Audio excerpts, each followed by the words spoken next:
এসো হে বৈশাখ এসো এসো। কবিগুরু রবীন্দ্রনাথ ঠাকুর বৈশাখকে আবাহন করেছিলেন এবং পুরনো যত বছরের আবর্জনা, দুঃখ, অনুতাপ সমস্ত কিছু মুছে নতুনের আহ্বান করেছিলেন। নজরুল বলছেন, তোরা সব জয়ধ্বনি কর, ওই নূতনের কেতনরে কালবৈশাখীর ঝড়। সৃষ্টির যে মহা আনন্দ সেটিকে উপভোগ করবার জন্যে পেছনের যে ক্লেদ, যে দুঃখ বেদনা তা ঝরিয়ে ফেলতে হবে, তা মুছে ফেলতে হবে। আমরা তাই চাই। সুপ্রিয় সুধী, আপনারা দেখছেন এটিএন বাংলার অপরাজেয় বাংলাদেশ এবং ডাইনামিক গ্রুপ নিবেদিত সবার জন্য অনুষ্ঠান। এতক্ষণ আমরা গানে ছিলাম, এবারে যাব সাম্প্রতিক ভাবনা পর্বে। এই পর্বে উপস্থিত আছেন আমাদের দেশের বিশিষ্ট কবি, লেখক, গবেষক, অপরাজেয় বাংলাদেশের সম্মানিত নির্বাহী পরিচালক ডক্টর ওয়াহিদা বানু। কথা বলছি তার সঙ্গে। কেমন আছেন আপনি? আলহামদুলিল্লাহ ভালো আছেন। সামনেই পয়লা বৈশাখ, আমাদের যে আনন্দ উৎসব, যে একটা অসাম্প্রদায়িক সব ধর্মের মানুষ মিলে যে উৎসবটা হয় সেটা হচ্ছে পয়লা বৈশাখ, এবং এরকম আরও কয়েকটি উৎসব আমাদের আছে। তো এবার পয়লা বৈশাখ নিয়ে নানা রকম কথা শোনা যাচ্ছে। তো আমরা যারা পয়লা বৈশাখের সঙ্গে সবচেয়ে বেশি যারা যুক্ত বৈশাখের সঙ্গে, আমাদের নারী সমাজ এবং শিশু সমাজ। শিশুদের কথা এই কারণে বলছি যে বৈশাখী মেলায় কারা আসে? ছেলেমেয়েরাই তো আসে, মায়ের হাত ধরে আসে, বাবার হাত ধরে আসে। তো আপনি একজন লেখক, কবি হিসাবে কি ধরনের পয়লা বৈশাখ দেখতে চান? আমাদের যে সম্প্রদায়ের যেটা কালচার আছে বা সংস্কৃতি আছে, সেটা সামাজিক, অর্থনৈতিক বা সাংস্কৃতিক হোক, সেটাকে যদি বিকশিত করে আমাদের মানুষের ভিতরে যে সম্পর্কটা, যে মেলবন্ধনটা, সেটাকে যদি আমরা আরও সহনশীল, আরও বন্ধুত্বপূর্ণ, আরও ভ্রাতৃত্বপ্রতিম করে তুলতে পারি, তাহলে আমাদের সমাজে বর্তমানে যে টেনশন, হতাশা একটু হলেও চলছে, সেটা হলো যে আমরা সবাইকে মানি কি মানি না, সবাইকে মানবো কি মানবো না। এই যে সহনশীলতা, টলারেন্স টু দ্য পিপল, এই টলারেন্সটা আমাদের বাড়াতে হবে। এই টলারেন্স বাড়ানোর জন্য আমি সবসময় যেটা বিশ্বাস করি এবং করে থাকি, সেটা হলো এই যে আমরা রিফর্মেশনের কথা বলছি, সংস্কারের কথা বলছি, এই সংস্কার কিন্তু আর কিছু না। এই সংস্কার হচ্ছে যে আমাদের যে বিহেভিয়ার প্যাটার্ন, আমাদের যে চিন্তা চেতনা, আমাদের যে বিকশিত হওয়া বা গ্রুমিংয়ের যে প্যাটার্ন, এই প্যাটার্নটাকে আসলে সেজে ঢালানো এবং ঢেলে আমরা যে নতুন বাংলাদেশের স্বপ্ন দেখছি, সেই স্বপ্নর সাথে এটাকে মিলানো। ওয়াহিদা বানু, আপনি অনেকদিন কবিতা পড়েননি আমাদের অনুষ্ঠানে, এবং আজকে পয়লা বৈশাখে আপনার এবার বইমেলায় অনেকগুলো বই বেরিয়েছে আমি জানি। এবারে বইমেলাতে আমার দুটো বই আসছে। একটা হলো তপবন, এটা হলো কবিতার বই। এখানে বেশিরভাগ কবিতাগুলো এবারে জুলাই অভ্যুত্থানের উপরেই আছে। আর এটাকে বিশেষ করে আমি খুবই গুরুত্ব দিচ্ছি, কেননা এখনো বাংলাদেশের গ্রামে গঞ্জে মেয়েরা যখন গর্ভবতী হয় অথবা যখন অ্যাডভান্স স্টেজে আছে, এটাকে অসুস্থতা বলা হয়, অতৃপ্ত আত্মার গল্প। এবং অনেক সময় দেখা যায় যে তারা হসপিটালে যেতে পারে না, পুরুষ ডাক্তারের কাছে যেতে পারে না, অনেক সময় তারা মৃত্যুবরণ করে। এটার উপরে একটা বাস্তবতার সাথে মিল করে এটা একটা উপন্যাস, যাতে করে এই অবস্থাটার আমরা পরিবর্তন দেখতে পাই। আমার একটা কবিতা সবসময় আমি পড়েছি, বিশেষ করে যখনই আমাদের বৈশাখ মাসের কোনো অনুষ্ঠান হয়েছে। তো আজকে আমি একটা কবিতা পড়ে শোনাই। আমার কবিতার নাম শিরোনাম। কোনো পংক্তিমালা সাজাবার প্রশ্নবোধক শব্দাবলী আমার নেই, শুধু শতাব্দীর সহজ উচ্চারণে আমি আমার কবিতার সাহসী যৌবন চাই। এক কসিমউদ্দিন কবিতার শিরোনাম। কসিমউদ্দিনের রাতগুলো অমীমাংসিত থেকে যায় ইদানিং, এপাশ ওপাশ করে কাটে নিশিপ্রহর, যেন চারিদিকে আজ ঘুমের আকার। খাড়া সূর্যের তাপদাহ ছুটে শরীরময়, একই স্বপ্ন নাকি সত্যি? মধ্যরাতে তন্দ্রা কেটে যায়, সুবে সাদেকেরও আগে ছুটে যায় মাঠ পানে। বিরান শস্য ক্ষেত্র, খান খান চৌচির হয়ে গেছে মাটি, মাটির সোদা গন্ধ কেবল বারুদের ঝাঁঝ লাগে। চোখের জলে স্নান করে এ কোন কসিমউদ্দিন বেঁচে থাকে? ডাহুক ডেকে ওঠে আমের মুকুলের ফাঁকে, মাতাল বৈশাখী ঝড়ে ছেলে মেয়েতে জটলা করে। আম কুড়ানো তার বায়োস্কোপের মতো ভেসে ওঠে, কসিমউদ্দিন আত্মনাদ করে, আমি জননীর ভালোবাসা দেব, আমাকে একটা বৈশাখ দাও। আমি প্রেয়সীর ভালোবাসা দেব, আমাকে একটা বৈশাখ দাও। আমি আমার সন্তানের ভালোবাসা দেব, আমাকে একটা বৈশাখ দাও। বাহ, দুর্দান্ত অসাধারণ কবিতা। একটা অন্তর্ভুক্তিমূলক যে পয়লা বৈশাখ আমরা আয়োজন করতে চাই সারা বাংলাদেশে, অসাম্প্রদায়িক একটি উৎসব, সেটি যেন সফলভাবে হয় এবং সেখানে নারীর যে অংশগ্রহণ সেটা যেন নিরাপদ হয়, সেটা আমরা বলবো। আপনার স্বপ্নের কথা এক লাইনে বলবেন। আমি বৈশাখ উপলক্ষে যেটা বলবো যে আসলে সারা বাংলাদেশে আমাদের আসলে সব কালচারগুলোকেই নারীরাই বহন করে।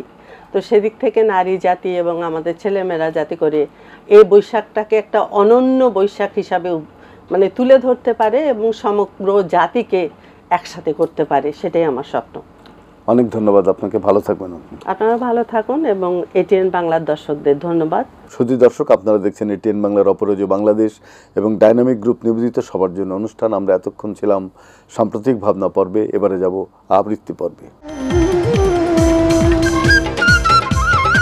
এই পর্বে উপস্থিত আছেন আমাদের দেশের বিশিষ্ট আবৃত্তি শিল্পী শাকিলা মতিন মৃদুলা। মৃদুলা, কেমন আছেন আপনি? ভালো আছি, আপনি ভালো আছেন? ভালো আছি।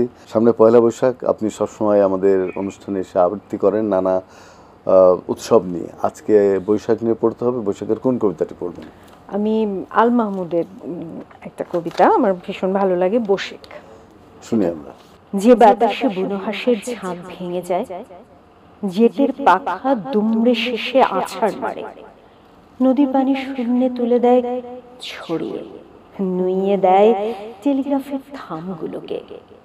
সেই পবনের কাছে আমারই মিনতি, তিষ্ট হাওয়া তিষ্ট মহাপ্রতাপশালী, গরিব মাঝির পালের দড়ি ছিঁড়ে কি লাভ, কি সুখ বলো গড়িয়ে দিয়ে চাষির ভিটে, বেগুন পাতার বাসা ছেড়ে টুনটুনিদের উল্টে ফেলে দুঃখী মায়ের ভাতের হাঁড়ি। হে দেবতা, বলো তোমার কি আনন্দ, কি মজা পাও বাবুই পাখির ঘর উড়িয়ে। রামায়ণে পড়েছি যার কীর্তিগাথা, সেই মহাবীর হনুমানের পিতা তুমি। কালিদাসের মেঘদূতে যার কথা আছে, তুমি নাকি সেই দয়ালু মেঘের সাথী। তবে এমন নিঠুর কেন হলে বাতাস, উড়িয়ে নিলে গরিব চাষির ঘরের খুঁটি। কিন্তু যারা লোক ঠকিয়ে প্রাসাদ গড়ে, তাদের কোনো ইট খসাতে পারলে না তো। হায় রে, কত সুবিচারের গল্প শুনি। তুমি নাকি বাহন রাজা সুলেমানের, যার তলোয়ার অত্যাচারীর কাটতো মাথা, অহমিকার অট্টালিকা গুড়িয়ে দিত। কবিতার এক মহান রাজা রবীন্দ্রনাথ তোমার কাছে দাঁড়িয়েছিলেন করজোড়ে, যা পুরানো শুষ্ক মরা অদরকারি কালবৈশাখীর একটি ফুঁয়ে উড়িয়ে দিতে। ধ্বংস যদি করবে তবে শোনো তুফান, ধ্বংস করো বিভেদকারী পরগাছাদের। পরিশ্রমে গড়ছে যারা মস্ত দালান, বাকি তাদের বাহাদুরি গড়িয়ে ফেলো। অসাধারণ। মানে আল মাহমুদ খুব মানে পুরাণ আশ্রিত, ইতিহাস আশ্রিত, এবং আমাদের বৈশাখ মাসের মূল উপজীব্য কি হওয়া উচিত? ঝড়ে তো সেই গরিব মানুষগুলোর ঘরগুলোই ভেঙে যায়, দালান তো ভাঙে না, কিন্তু তিনি সেই অহমিকার অট্টালিকাটা ভাঙতে চাইছেন। অনেক ধন্যবাদ মৃদুলা। ধন্যবাদ আপনাকে। প্রিয় দর্শক, আপনারা দেখছেন এটিএন বাংলার অপরাজেয় বাংলাদেশ এবং ডাইনামিক গ্রুপ নিবেদিত সবার জন্য অনুষ্ঠান। আমরা এতক্ষণ ছিলাম আবৃত্তি পর্বে, এবারে যাব জানা অজানা পর্বে। এই পর্বে উপস্থিত আছেন আমাদের দেশের বিশিষ্ট রাজনীতিক, সমাজসেবী, মোংলা পোর্টের সম্মানিত সাবেক মেয়র এবং বাংলাদেশ জাতীয়তাবাদী দলের আহ্বায়ক, আমাদের সকলের প্রিয় মোহাম্মদ জুলফিকার। কেমন আছেন আপনি? ভালো আছি। এবার পয়লা বৈশাখ নিয়ে নানা রকম কথা হচ্ছে, আপনি একজন রাজনীতিবিদ হিসাবে এবার কিভাবে পয়লা বৈশাখ সব ধর্মের মানুষকে নিয়ে একটা অসাম্প্রদায়িক অন্তর্ভুক্তিমূলক পয়লা বৈশাখ উদযাপন করা যায়, সেটা আপনি কিভাবে ভাবছেন? নববর্ষ মানে কি আমাদের পুরনো হিসাব খুলে নতুন হিসাব খোলা, এটা সব ব্যবসায়ীদের হালখাতা এবং আপনারা দেখবেন যে আমাদের চাষিরা প্রথম বীজ রোপণ করে বা উদ্বোধন করে নববর্ষের দিন। এটা আমাদের পুরানো সময় আমরা দেখে আসছি, ঐতিহ্য আমাদেরকে। এই দিনকে আমরা বাঙালি জাতি দেখেন, আপনি ঈদ যেরকম উৎসব পালন করে, নতুন বস্ত্র লাগবে, নতুন কাপড় চোপড় লাগবে, নববর্ষে দেখবেন আপনি ওই রকম কেনাকাটা বাংলাদেশের সকল জায়গায় রঙিন কাপড় চোপড় পরে তারা উৎসব পালন করবে, মিষ্টিমুখ করবে এবং সবাই ছেলে মেয়ে সবাই রঙিন কাপড় করে উৎসবে গান গেতে গেতে তারা যাবে। এসো হে বৈশাখ, এসো এসো। হ্যাঁ, রবীন্দ্রনাথের সেই স্মরণ করে দেয়। খুবই অন্তরের একটা অন্তরের উৎসব একটা এবং উৎসব হয়ে গেছে। এখানে যেন কোনো অরাজকতা না হয়, কোনো সমস্যা নাই, সে ব্যাপারে আপনারা কি ধরনের আইন শৃঙ্খলা রক্ষাকারী বাহিনীর সঙ্গে নিশ্চয়ই আপনারা একটা সহযোগিতামূলক কাজ করবেন সেখানে?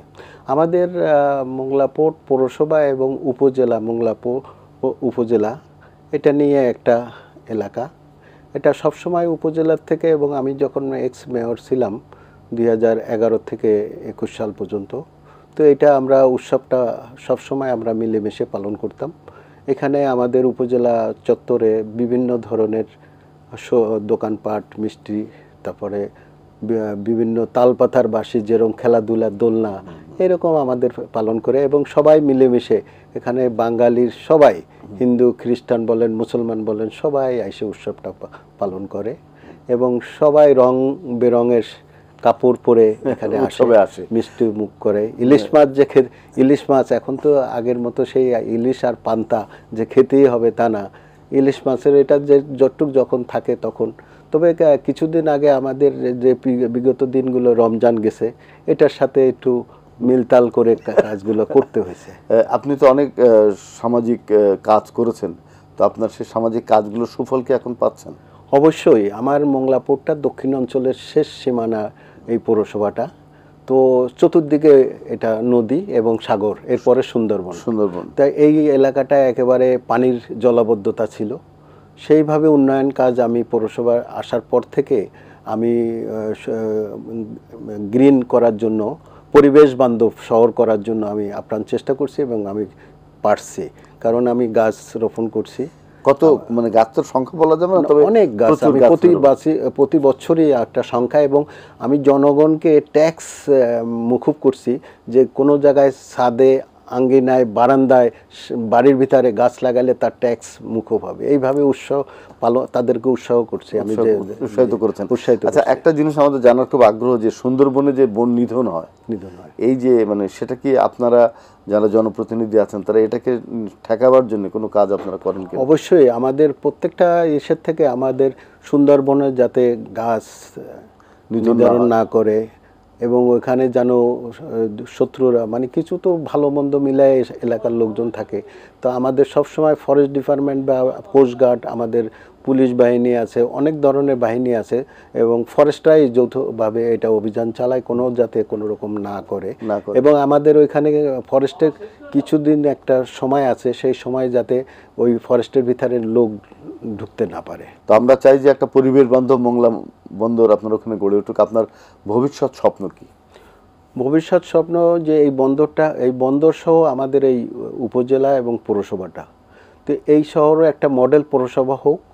কারণ আপনি দেখছেন তো ঢাকা শহরে যে লোকজনের বাসস্থানের জায়গা নাই, এবং এতভাবে হয়, আমরা চাচ্ছি শহর থেকে, ঢাকা থেকে বা খুলনা বিভাগ থেকে বা জেলার থেকে বিকেন্দ্রীকরণ হোক, যাতে আমাদের ওই শহরটাকে, অবশ্য তাই করতে হয়েছে, কারণ আমাদের এলাকা থেকে আগে চলে গেছে বিভিন্ন জায়গায়, জেলায়, উপজেলায়, বিভাগ, ঢাকা, কিন্তু এখন আবার তারা ব্যাক করে এখানে বাড়িঘর করতে, এত সুন্দর করছে। আমি পরিবেশ বান্ধব রাস্তা করছি, পরিবেশ বান্ধব মেরিন ড্রাইভ রোড করা হয়েছে, পরিবেশ বান্ধব লেক করা হয়েছে, পরিবেশ বান্ধব নদীর নালাটা খনন করা হয়েছে, খাল বিলগুলো যদি পুকুরগুলো খনন করে পরিবেশ করে বিশুদ্ধ পানির, আমি 98 একর জমির উপরে সার্ফেস ওয়াটার ট্রিটমেন্ট প্ল্যান, মানে বৃষ্টির পানিটা ধরে, এবং যখন আমার নদীর পানিটা মিষ্টি থাকে তখন পানিটা ধরে ওইটা বিশুদ্ধ করে আমি ঘরে ঘরে সাপ্লাই দিচ্ছি। আমাদের ওই এলাকায় জানেন যে লবণাক্ত পানি, সেটার জন্য আমাদের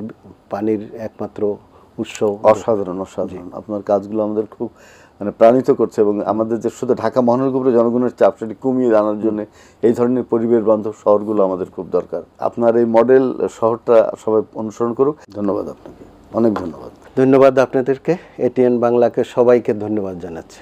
প্রিয় দর্শক, আপনারা দেখছেন এটিএন বাংলার অপরাজয় বাংলাদেশ এবং ডাইনামিক গ্রুপ নিবেদিত সবার জন্য অনুষ্ঠান। আমরা এতক্ষণ ছিলাম জানা অজানা পর্বে, এবারে যাব ভালোবাসার রং পর্বে। এই পর্বে উপস্থিত আছেন আমাদের দেশের বিশিষ্ট নারী উদ্যোক্তা, একজন সফল, আমি বলবো যে রাধুনী, ইরশাদ লাকী। কেমন আছেন আপনি? জি আলহামদুলিল্লাহ ভালো আছি, আপনি ভালো আছেন? ভালো আছি। এই যে আমাদের সামনে পয়লা বৈশাখ, এবারে বৈশাখ সব ধর্ম বর্ণ সব মানুষ মিলে একটা আনন্দের উৎসব, কারণ আমরা একটা গণতান্ত্রিক পরিবেশে, আমাদের জানেন যে জুলাই অভ্যুত্থানের পরে একটা মুক্ত পরিবেশে এবার আমাদের পয়লা বৈশাখ উদযাপিত হতে যাচ্ছে। কেমন আশা করেন আপনি? এইবারে পয়লা বৈশাখটা আমার কাছে মনে হচ্ছে একটু অন্যরকম আনন্দ বিরাজ করবে, কারণ এখন থেকে আমাদের পয়লা বৈশাখের যে একটা আনন্দ সেটার প্রিপারেশন আমরা নিচ্ছি। কারণ আমরা পরপর 3 বছর পয়লা বৈশাখ পালন করতে পারিনি, আমাদের রমজান ছিল, প্রতি পয়লা বৈশাখে আমাদের রমজান ছিল। রমজান পড়ে যাচ্ছে এইবার প্রথম মানে 3 বছর পর রমজান পরে আমাদের পয়লা বৈশাখটা পাচ্ছি, ঈদের পরে পাচ্ছি। মানে সেই ক্ষেত্রে আমরা অনেক আনন্দিত এখন যে সামনে পয়লা বৈশাখ নিয়ে অনেক আয়োজন, অনেক প্রিপারেশন।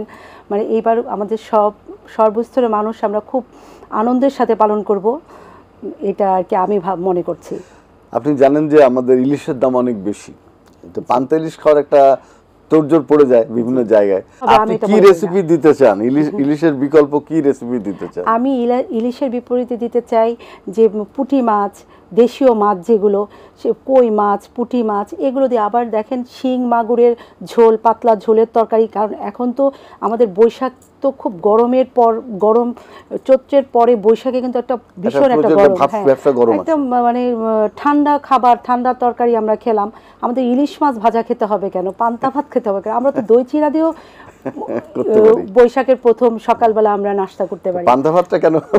পান্তা ভাত অন্য জিনিস তো খাওয়া যায়, ডাল ভর্তা, ভর্তা, আমাদের হাতের কাছে যা থাকে তা দিয়ে আমরা খেতে পারি। তো আমি মনে করি না যে ইলিশ মাছ দিয়ে পান্তা খেতে হবে। আপনি এবার বৈশাখের নতুন কি রেসিপি করছেন? আমরা একটা কথা বলি না, গরমে পরম ঠান্ডা খাবার খেতে হবে। পরম ঠান্ডা খাবার বলতে আমি ফ্রিজের ঠান্ডা পানি, ফ্রিজের খাবার খেতে চাই। যে খাবারটা খেলে আমার পেট ঠান্ডা থাকবে সেই ঠান্ডা খাবার আমি খাবো। যেমন সবজির মধ্যে লাউ, মিষ্টি কুমড়া, এরকম সবজি, ঢেঁড়স, এগুলো আমরা খেতে পারি। তারপর দই, টক দই, যাদের ডায়াবেটিস তারা টক দই খাবে, যারা ডায়াবেটিস নেই তারা মিষ্টি দই খাবে, মানে ঠান্ডা জাতীয় খাবার খাবে। ঠান্ডা জাতীয় খাবার খাবে। একটা কবিতা আজকে আমি চাই যে আপনি পড়ুন, আপনি সবসময় আমাদেরকে রান্নার রেসিপির কথা বলেন, একটা কবিতা যদি শোনান। যেহেতু সামনে পহেলা বৈশাখ, আমি তাহলে পহেলা বৈশাখ নিয়ে একটা কবিতা আবৃত্তি করছি। শুনি আমরা। পহেলা বৈশাখ, কবি আবু হোসেন আজাদ। ঝরা পাতা চৈত্র দিনের শেষে, নতুন সূর্য উঠল আবার হেসে, নতুন করে চলতে দিল ডাক, নতুন বছর পহেলা বৈশাখ। শহর গায়ে বৈশাখী আজ মেলা, ঈশান কোণে হঠাৎ মেঘের ভেলা, সেই মেঘেতে বৃষ্টি ঝরে তরে, নরবরে ঘর খড়ের চালা ওরে। সৃষ্টি সুখের শপথ নিয়ে তবু পেছন ফিরে তাকাই না আর কভু। ব্যর্থতার জীর্ণতা সব থাক, ডাক দিয়েছে পহেলা বৈশাখ। বউ কথা কও পাখির ডাকে গাছে, প্রজাপতি ফুলে ফুলে নাচে, সবার যেন মন ঝলমলিয়ে উঠে, অন্ধকারে মন্দগুলো চোটে। ঝরা পাতা চৈত্র দিনের শেষে, নতুন সূর্য উঠল আবার হেসে, নতুন করে চলতে দিল ডাক, নতুন বছর পহেলা বৈশাখ। বাহ, নতুন বাংলা নববর্ষ পহেলা বৈশাখকে এইভাবে আমরা আবাহন করতে চাই, প্রজাপতির রঙে, আমাদের সূর্যের আলোয় এভাবে ঝলমলিয়ে উঠুক। আপনার কবিতাটা খুব ভালো লাগলো এবং আপনার নতুন রেসিপিও নিশ্চয়ই মানুষ গ্রহণ করবে। ইলিশের বিকল্প নতুন মাছ আমরা খুঁজবো। ভালো থাকবেন আপনি। আপনি ভালো থাকবেন। প্রিয় দর্শক, আপনারা দেখছেন এটিএন বাংলার অপরাজয় বাংলাদেশ এবং ডাইনামিক গ্রুপ নিবেদিত সবার জন্য অনুষ্ঠান। আমরা এতক্ষণ ছিলাম ভালোবাসার রং পর্বে, এবারে যাব নৃত্য পর্বে।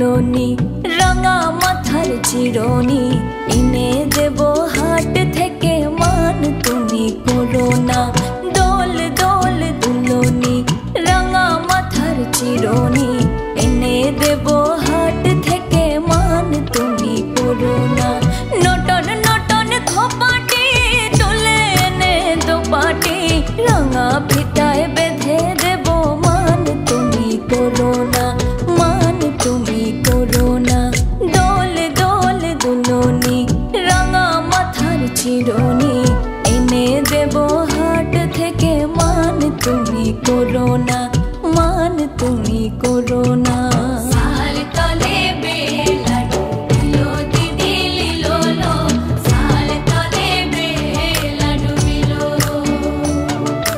সাল তলে বেলা ডুবিলো দিদি লিলো লো সাল তলে বেলা ডুবিলো লিলিক দিদি লিলো লো সাল তলে বেলা ডুবিলো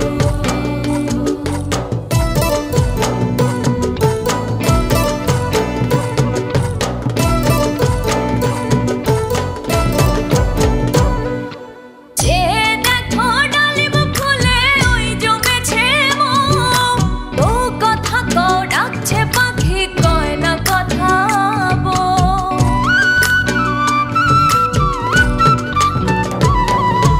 যে দেখো ডালিম ফুলে ওই জমেছে মোম ও কথা কও ডাকছে পাখি কয় না কথা ঝুমঝুমি মন পায়েতে গয়না সোনার গায়েতে আরো দেব রেশমি চুড়ি মান তুমি করো না মান তুমি করো না প্রিয় দর্শক, আপনারা দেখছেন এটিএন বাংলার অপরাজয় বাংলাদেশ এবং ডাইনামিক গ্রুপ নিবেদিত সবার জন্য অনুষ্ঠান।